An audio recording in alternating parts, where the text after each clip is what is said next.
Hello नमस्कार दोस्तों, मैं आपका सुमित सर स्वागत करता हूं आपके अपने YouTube channel sigma maths world पर।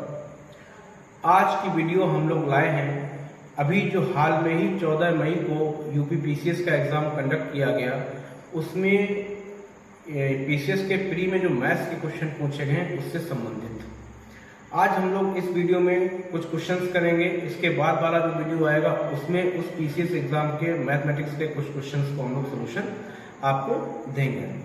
पहला क्वेश्चन जो हमारे पास बोर्ड पे लिखा हुआ है वो लिखा हुआ है, यदि एक विक्रेता को 30 कलम बेचने के बाद 10 कलमों के विक्रय मूल्य का लाभ होता है तो लाभ का प्रतिशत क्या है। अभी हम लोग जो इससे पहले वीडियोस डाले हैं प्रॉफिट एंड लॉस सही था, तो उससे संबंधित एक प्रश्न आपका यूपी पीसीएस में भी पूछा गया है अभी जो हाल में 14 मई को पेपर हुआ है। तो देखिए क्या क्वेश्चन कह रहा है, यदि एक विक्रेता को 30 कलम बेचने के बाद 10 कलमों के विक्रय मूल्य का लाभ होता है तो लाभ का प्रतिशत क्या होगा। तो इस पर हमें देखना है कि हम इसको कैसे सॉल्व करेंगे। आसान क्वेश्चन है, हमारे वीडियोस में इस टाइप के क्वेश्चन आपको कराए गए होंगे। कह रहा है कि यदि एक विक्रेता को 30 कलम बेचने पर, तो कितना कलम बेच रहा है 30 पेन को ये बेच रहा है। इसकी कितने कर रहा है 30 पेन को, और जो लाभ मिल रहा है, जो प्रॉफिट इसको हो रहा है, वो प्रॉफिट हो रहा है 10 कलमों के विक्रय मूल्य के बराबर, एसपी ऑफ 10 पेन्स, ये कह सकते हैं एसपी ऑफ 10 पेन्स। ये बात हम लोग कर सकते हैं। तो बेसिक से ही अगर इसको लगाए तब भी आसानी से लग जाएगा, क्योंकि प्रॉफिट का जो फार्मूला होता है वो आपका होता है एसपी माइनस सीपी। कितने पेन का प्रॉफिट हो रहा है, तो 10 पेन का प्रॉफिट हो रहा है विक्रय मूल्य के बराबर, 10 कलमों के विक्रय मूल्य के बराबर का हमें लाभ हो रहा है। हमने लिख दिया प्रॉफिट जो हो रहा है वो 10 कलमों के विक्रय मूल्य 10 एसपी लिख दिया। कितना पेन बेचा है आपने, 30 पेन को बेचा तो 30 एसपी लिख सकते हैं। खरीदा भी 30 पेन को ही होगा तो 30 सीपी रख देंगे। तो यहां से हम लोग क्या करेंगे, सीपी और एसपी का एक रेशियो बना लेंगे, उससे हम इस क्वेश्चन को आसानी से लगाकर ले जाएंगे। तो यहाँ से एसपी इधर भी है, एसपी इधर है, बॉर्डर क्रॉस करके आएगा, माइनस में आएगा तो 10 से 30 जाएगा तो माइनस का 20 एसपी जो आएगा वो आपका बराबर हो जाएगा -30 सीपी के। माइनस से माइनस कट कर देंगे तो एसपी अपॉन सीपी जो आपको मिलेगा वो आपको मिलेगा 30/20। तो यहां से हमने आसानी से क्या किया, इसका रेशियो बना लिया। ये बहुत तेजी से लग जाएगा, कुछ समय इसमें नहीं लगेगा। एसपी अपॉन सीपी हम निकालेंगे 30 और 20। जो क्रय मूल्य आया पेनों का वो 20 के बराबर है, और जो एसपी आया है वो 30 के बराबर है। तो लाभ भाई क्रय मूल्य 20 है, लाभ और 30 एसपी है, तो प्रॉफिट कितना हो रहा है, प्रॉफिट जो आपको हो रहा है वो हो रहा है 10 का। और यही क्वेश्चन में हमें दिया भी गया है 10 कलमों के विक्रय मूल्य का लाभ हो रहा है, तो 10 का लाभ हो रहा है। लाभ प्रतिशत निकाले या हानि प्रतिशत निकाले, हमेशा हम क्रय मूल्य पे निकालते हैं। तो क्रय मूल्य इसके लिए क्या आएगा 20 आएगा, इंटू हम 100 कर देंगे तो आपको इजीली आंसर मिल जाएगा 50%। ये इस क्वेश्चन का आंसर हो जाएगा। एक बार फिर से आप इसे समझ सकते हो, ट्रिक कुछ खास नहीं है, आप इतना काम कर सकते हैं कि 10 पेनों का लाभ हो रहा तो लाभ हम हमेशा जो हमें दिया जा रहा है उसी पे निकालेंगे। लाभ इसने दे दिया 10 पेनों के विक्रय मूल्य का, क्रय मूल्य क्या रहेगा, तो क्रय मूल्य को निकालने के लिए हमने ये पूरा एक फंडामेंटली इस पर काम किया हुआ है। 10 SP equal to 30 SP minus 30 CP, क्योंकि 30 पेनों को बेच रहे हैं तो 30 पेनों को खरीदा भी होगा, तो इसलिए हमने ये कंडीशन बनाई है। यहाँ से एक अनुपात बन गया, इजीली करना चाहो तो 0 से 0 कट भी कर सकते हो, 3/2 आ जाएगा, तो 1/2 × 100 भी कर देंगे तब भी हमें आंसर मिल जाएगा। ये केवल आपको समझाने के लिए लिखा गया है, बाकी हम डायरेक्ट भी कर सकते हैं। जो क्रय मूल्य आएगा 30 - 10 करेंगे, यहाँ से दिख रहा है 20 आएगा तो 20 नीचे रख देंगे, 10 कलमों का लाभ हो रहा है 10 ऊपर रख देंगे, इंटू 100 करेंगे, आंसर आ जाएगा। डायरेक्ट भी हम करना चाहें तो 10 कलमों का तो लाभ ही हो रहा है, और 30 कलम बेच रहे हैं, 10 कलमों के विक्रय मूल्य के लाभ हो रहा है, क्रय मूल्य कैसे निकालोगे, इसका अनुपात आ जाएगा 20, इंटू हम 100 कर देंगे, और आसानी से इस पर भी हम आंसर दे सकते हैं। लेकिन थोड़ा सा आप इसका फंडामेंटल भी समझें, फंडामेंटल ज्यादा आवश्यक होता है। कंपटीशन के एग्जाम में बहुत सारे चैप्टर से बहुत सारे प्रश्न आते हैं, तो बेसिक के साथ साथ ट्रिक का आना भी जरूरी होता है। अगर आपको ट्रिक नहीं याद आ रहा तो उस समय आप बेसिक से भी क्वेश्चन कर सकते हैं, और बेसिक हमेशा आपके पास काम आएगा, क्योंकि वो क्वेश्चन को लगाने में मदद करेगा ही करेगा। अगर बाई चांस आपके दिमाग में ट्रिक नहीं है, हालांकि आप प्रैक्टिस करेंगे तो ट्रिक्स भी मेमोराइज रहते हैं। देखते हैं इसी का अगला प्रश्न जो हमें इसी एग्जाम में पूछा गया है वो किससे रिलेटेड है, शायद वो एलसीएम या एचसीएफ से रिलेटेड है, तो आज हम वो क्वेश्चन भी अभी इस पेपर का अगला प्रश्न हम देखते हैं जो कि हमें एलसीएम और एचसीएफ के टॉपिक से दिया गया है। एलसीएम और एचसीएफ का टॉपिक अगर आपका पढ़ा हुआ है तो आप इसे आसानी से समझ भी सकते हो। कह रहा है क्वेश्चन आपसे, दो संख्याओं का एचसीएफ 25 है तथा उसके एलसीएम के अन्य गुणनखंड 14 और 15 है। संख्याओं का योग बताइए। तो हमें संख्याएं पता करनी पड़ेंगी कि वो दो संख्याएं कौन सी होंगी जिनका एचसीएफ 25 हो और उन संख्याओं के जो गुणनखंड हो एलसीएम के वो 14 और 15 हो। उन संख्याओं का हमें योग बताना है। तो एचसीएफ का मतलब होता है हाईएस्ट कॉमन फैक्टर। ये आपका पीसीएस के एग्जाम में क्वेश्चन पूछा गया है। आसान प्रश्न है, आसानी से हम इसे कर लेंगे। केवल इसके लिए थोड़ा सा महत्वपूर्ण चीज जो है वो आपको याद होना चाहिए। एचसीएफ का मतलब क्या होता है? एचसीएफ का मतलब ये होता है कि किन्हीं दो संख्याओं का या किसी भी नंबर का आप एचसीएफ निकाल रहे हैं तो एचसीएफ हर नंबर के अंदर होता है।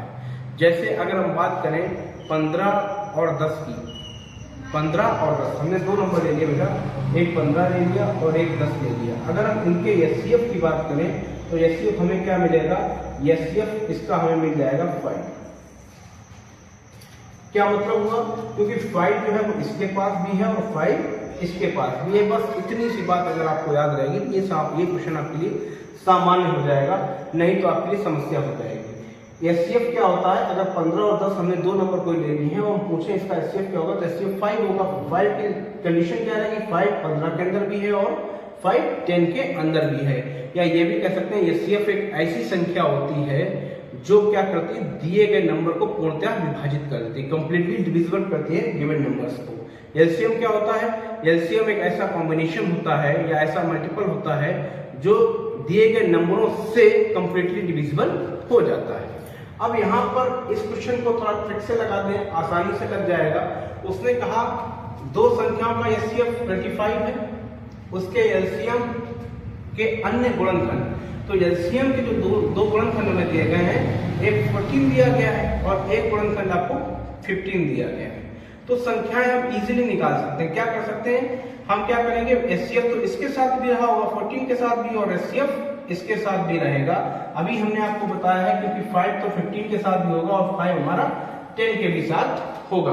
तो यहाँ पर जो एचसीएफ हमें दिया गया पहले गुणनखंड के साथ भी रहा होगा और एचसीएफ हमारा दूसरे गुणनखंड के साथ भी रहा होगा। तो ये मेरे पास क्या आ जाएंगी? ये संख्याएं आ जाएंगी। बस हो गया क्वेश्चन। अब जब ये संख्याएं बेटा हो गई तो इन्हीं संख्याओं का हमें क्या करना है? योग करना है। तो योग निकालने के लिए क्या करेंगे? 25 कॉमन ले लेंगे और हो जाएगा आपके पास 14 प्लस 15। तो ये आ जाएगा 25 में मल्टीप्लाई 29 का। तो जैसे ही 25 में आप 29 का मल्टीप्लाई करेंगे तो आपको मिलेगा 25 में 75 750 होता है।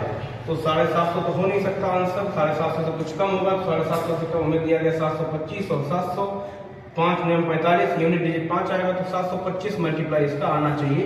आंसर हमारा बी वाला करेक्ट हो जाएगा। मल्टीप्लाई भी आप करा सकते हैं अगर आप कराना चाहें तो 25 में 225 होता है, 5 आ जाएगा, 22 बचेगा, 25 दूना 50, 50 में 22 जोड़ेंगे तो 72 हो जाएगा।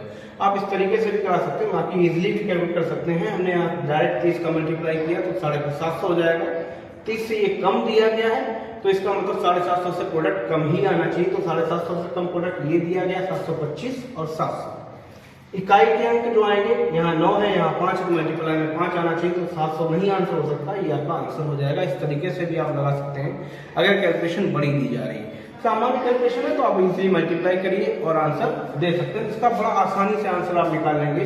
ध्यान क्या रखना है, एचसीएफ जो होता है वो दिए गए नंबर के अंदर समाहित होता है।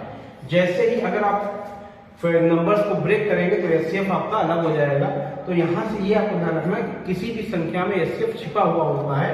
तो जो हमें गुणनखंड दिए जा रहे हैं उसमें हम क्या करेंगे, एचसीएफ के साथ मल्टीप्लाई करा देंगे तो वो संख्याएं हमारी बनकर तैयार हो जाएंगी।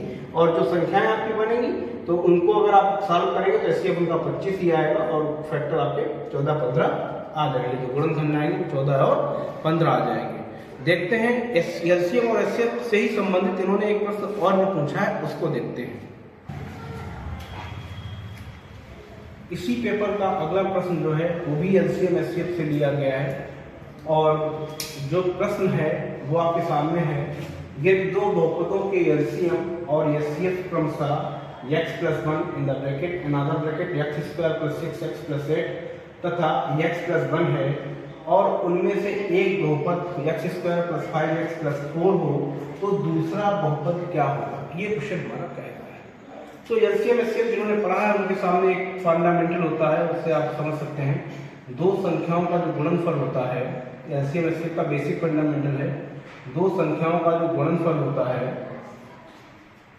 वो होता है उन संख्याओं का एलसीएम मल्टीप्लाई विद उनका एचसीएफ। ये फॉर्मूला है, दो संख्याओं का गुणनफल उन संख्याओं का मासा में गुणा उन संख्याओं का लासा है। The product of two numbers is equal to LCM into HCF of their numbers. तो हम लोग बात क्या करेंगे, यहाँ पर हमें दिया जा रहा है एलसीएम तो दिया जा रहा है x + 1, सेकंड ब्रैकेट दिया जा रहा है x² + 6x, x² + 6x + 8 और इसका मल्टीप्लाई हमें कराना है x + 1 के साथ। ऐसे हमें x + 1 दिया गया है। एक बहुपद आपको बताना ही बताना है तो उसको हम मान लेते हैं, कुछ भी मान लेते हैं, p मान लेते हैं जो हमें बताना है बहुपद। दूसरा जो हमें दिया जा रहा है वो दिया जा रहा है x² + 5x + 4। तो ये कंडीशन आपको दी जा रही है। अब इसको सॉल्व करने के बहुत सारे तरीके हैं, आप मल्टीप्लाई करा के सॉल्व कर लें, आप फैक्टर करा के सॉल्व कर लें, आप फैक्टर से निकाल के सॉल्व कर लें, जो आपकी इच्छा करें आप उस तरीके से कर सकते हैं। लेकिन क्वेश्चन लगेगा कैसे, इस पर थोड़ा सा हमें काम करना चाहिए। तो फार्मूला आपको समझ में आया होगा, दो संख्याओं का गुणनफल एलसीएम इनटू एचसीएफ। तो हमने क्या किया, यहाँ बहुपद दिए गए, हमने संख्याओं के बहुपद मान लिया, एक p मान लिया, दूसरा हमको दिया जा रहा है। इनका जो मल्टीप्लाई होगा वो बराबर होगा एलसीएम, इन्हीं बहुपदों का जो एलसीएम होगा और उनके एचसीएफ के प्रोडक्ट के बराबर। तो अगर इसको हम लोग सॉल्व करें, x + 1 फैक्टर में लिखा है, छड़ने की आवश्यकता नहीं। इसको अगर हम लोग सॉल्व करें तो बेटा x² + 4x + 2x + 8 लिख सकते हैं और ये x + 1 आपको दी जा रहा है। तो जब इसको हम लोग सॉल्व करेंगे बेटा आएगा x + 1 और यहाँ से पेयरिंग करके जब इसको सॉल्व करेंगे तो एक ब्रैकेट में आ जाएगा आपके पास x कॉमन आएगा, तो x + 2 कॉमन एक ब्रैकेट में आएगा, एक ब्रैकेट में आ जाएगा x + 4 और इधर हमें दिया जा रहा है x + 1। इसको सॉल्व करने पर हमको ये मिलेगा। जो लोग नहीं जानते वो थोड़ा सा देख लें, x² + 4x + 2x + 8। तो यहाँ से लोग पेयरिंग करेंगे, इन दोनों में x कॉमन मिलेगा, हम लिख देंगे x + 4। यहाँ से फिर 2 कॉमन मिलेगा, ऐसे लिख देंगे x + 4। तो इसको इजीली आप लिख सकते हैं x + 2 और x + 4। उम्मीद करते हैं अगर आप कंपटीशन की तैयारी कर रहे हैं ये सब चीज़ें आप जानते ही होंगे, नहीं जानते हैं तो आपके लिए तैयारी जो है वो व्यर्थ है, उसका कोई मतलब नहीं है। इसी तरीके से हम लोग इसके भी फैक्टर निकालेंगे, तो p इंटू इसको जब आप सॉल्व करेंगे तो x² + 4x + x + 4 लिख लेंगे। तो ओपन करने पर हमको मिलेगा p इंटू x + 4 एक ब्रैकेट में, दूसरे ब्रैकेट में आपको मिल जाएगा x + 1। यहाँ से वही आपको मिलेगा x + 1, x + 2, x + 4 फिर एक x + ये आपको मिलेगा। इसको जो हमने फैक्टर इसके निकाले हैं तो हमें मिलेगा x + 4 और x + 1। जैसे ही हमने देखा इसको x² + 5x + 4 को, तो इसकी हम ओपनिंग करेंगे। कंडीशन तो बेटा ये होती है इसके कोफिशिएंट के साथ प्रोडक्ट कराओ, फिर ऐसी ब्रेकिंग करो कि मिडिल वाला टर्म एडिशन या सब्ट्रैक्शन में मिल जाए आपको। तो इसको हम लोग सॉल्व करेंगे तो हमें मिला x² + 4x + x + 4। तो 4x में x को ऐड करेंगे तो 5 हो ही जाएगा, हम लोग इस चीज़ को जानते हैं। तो इसके जब हम लोग फैक्टर्स निकालेंगे कॉमन ले करके तो हमें मिल जाएगा x + 4 एक ब्रैकेट में और दूसरे ब्रैकेट में आपको मिल जाएगा x + 1। थोड़ा डायरेक्ट किए हुए हैं क्योंकि उम्मीद करते हैं कि इसके फैक्टर निकालना आपको आता ही होगा। कंपटीशन का एग्जाम है, अगर आप इसके भाई के वहाँ फैक्टर निकालोगे तो इतना समय नहीं होता है, तो थोड़ा सा स्पीड में हमें इस क्वेश्चन को करना पड़ेगा। इनसे ये आपका कैंसिल आउट हो जाएगा। तो बचेगा क्या बेटा, आपके पास बचेगा x + 2 और x + 1। तो यहाँ पर अगर आप ऑप्शन देखें तो ऑप्शन किसी भी फैक्टर के फॉर्मेट में नहीं दिया गया, इक्वेशन के फॉर्मेट में दिया गया। तो इसका बेटा मल्टीप्लाई आपस में कराएंगे, आएगा x² + 2x + x + 2 हो जाएगा x² + 3x + 2। अब ये देखिए किसी में दिया गया क्या, पहले ही ऑप्शन में दिया गया है x² + 3x + 2। तो इसका एक जो बहुपद होगा वो तो x² + 5x + 4 हो जाएगा और इसका जो दूसरा बहुपद होगा वो आपको हो जाएगा x² + 3x + 2। तो आसानी से आप इसे कर सकते हैं, बहुत ज़्यादा समय नहीं लगेगा क्योंकि हम लोगों को हम समझाते हैं आपको तो फंडामेंटल देखकर थोड़ा ब्रेकिंग करा के, बाकी आप इसे डायरेक्ट भी इजीली सॉल्व कर सकते हैं। वेरीफाई करके भी इसको आसानी से सॉल्व किया जा सकता है, लेकिन मैथ है, सॉलिड नंबर देता है तो थोड़ा ध्यान से हमें क्वेश्चन करना चाहिए। मैथ कंफर्म नंबर आपको देता है, जो आपके अंदर आत्मविश्वास भी लाता है कि हमने क्वेश्चन लगाया, मेरा क्वेश्चन सही है, ये नंबर हमारा पक्का है। तो इसलिए हमें थोड़ा सा इसको केयरिंग होकर काम करना चाहिए। अभी आज की वीडियो में मैंने आपको इसके 3 क्वेश्चन बताए, लगभग 10 से 12 क्वेश्चन पूछे गए हैं, फिर रीजनिंग का भी कुछ पूछा गया है।